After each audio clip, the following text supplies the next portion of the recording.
Hello everyone, welcome to my YouTube channel Learn with Tan.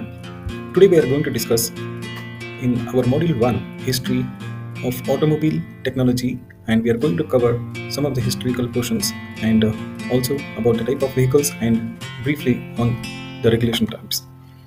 Let us dive into the video. Before that, I would like to give you my introduction. I am an automotive engineer, that is a lead senior engineer at Toyota. My name is Tansir Ilahi. Today we are going to learn about automotive as I mentioned to you. What is an automobile? Automobile is a self-propelled vehicle that is designed primarily for passenger transportation. And second thing is, key functions of automobile is providing transportation through the controlled application of power, enabling directional control and ensuring safety. History of automobile. The first steam-powered vehicle was developed by Nicholas in 1769, and second in 1885. First vehicle running through gasoline was developed by Carl Benz. Currently, you must be hearing about the company Mercedes-Benz. Yes, you are right. As the founder of Mercedes-Benz is Carl Benz. In 1904 is basically the mass production of vehicles. The era began where the industrialization came into play. In 1905, Ford Motors they developed their Model T in the mass production. And next, as the technology proceeded further, you can see the electric vehicle and autonomous vehicles running on the road. Next, moving on to the further, the major types of cars with respect to the size.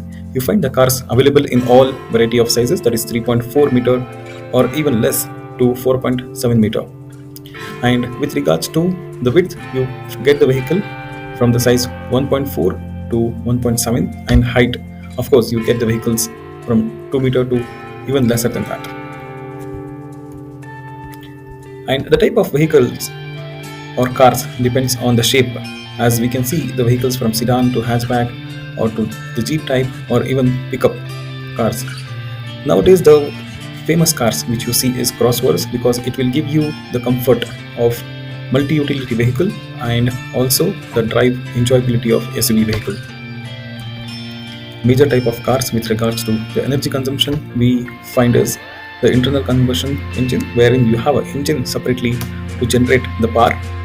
Here you get internal combustion engine vehicle, you are really running on the with only engine, or you get hybrid vehicle which has an engine as well as the charging system and the motor which will run through the electricity which is generated through the battery, with the battery which stores the energy when the vehicle was running through the engine. And you have a plug-in vehicles where completely the vehicle is depending on the electricity which is supplied externally, and some vehicles, that is PHEV and EREV, can run by supplying the electricity plus as well as the gasoline. You can, whenever there is no charging facility available, these are the ideal vehicles which can help you on the road. Yeah, major type of energy consumptions, as we can see if we compare with regards to the electric motor which it contains, is fuel, that is hybrid electric vehicles, and plug-in hybrid vehicles, which is a combination of plug-in, that is you can connect the battery, it will work as a battery electric vehicle when it is plugged in, and when there is no power facility available for charging, you can run the vehicle through the fuel, that is conventional type of vehicle. It will be a conventional type of vehicle which will run, and also it will generate the power as a part of a hybrid system which is there, and it can run as a hybrid electric vehicle. And battery electric vehicle is 100% pure electric vehicle which needs external power supply. And fuel cell vehicle is the high-end technology which is developed by Toyota, which is currently available in Mirai vehicle, and this is basically runs on hydrogen gas. As you can see here, the energy consumptions, like there is a chart like energy source, vehicle type and propulsion device. Like ICE vehicle is basically internal combustion vehicle will run completely with the external hydrocarbon fuel, that is a gasoline or diesel vehicle, and here at the bottom we have a hydrogen vehicle, FCEV. And as you can see here, the combustion engine will generate the CO2 100%, of course it has to, And in FCV vehicle, the generated or the outflow from the exhaust is basically H2O, that is water. And we have a in between battery electric vehicle which will be completely run by motor, and it will have the power supply from electricity, that is home appliances which run which on the energy, the same energy will be utilized to generate.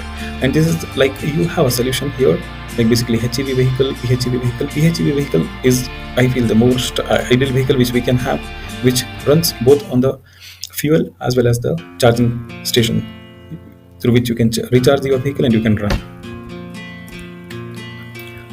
If you would like to know about the efficiency of each vehicle, maybe not only the efficiency, we need to also show what is the emission which was created while generating the energy sources.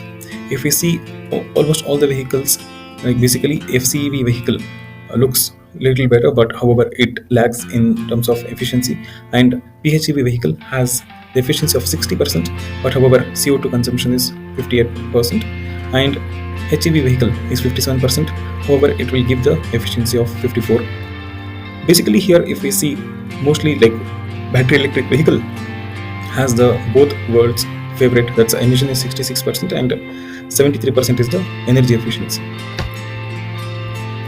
Lastly, covering to the regulation part, here basically regulations are categorized majorly in the global world by two types of regulations. One is FMV regulations, that is for American and Canadian countries, and ECA regulations by European countries. Here basically both the combination of regulations will be utilized globally and will be utilized by other countries, and India has EAS regulation, which is a kind of derivative from EC regulation, and China has the derivative majorly from EC, but also it has some portion from FME regulations. Here I conclude module 1. See you guys in module 2. Thank you very much for your patience.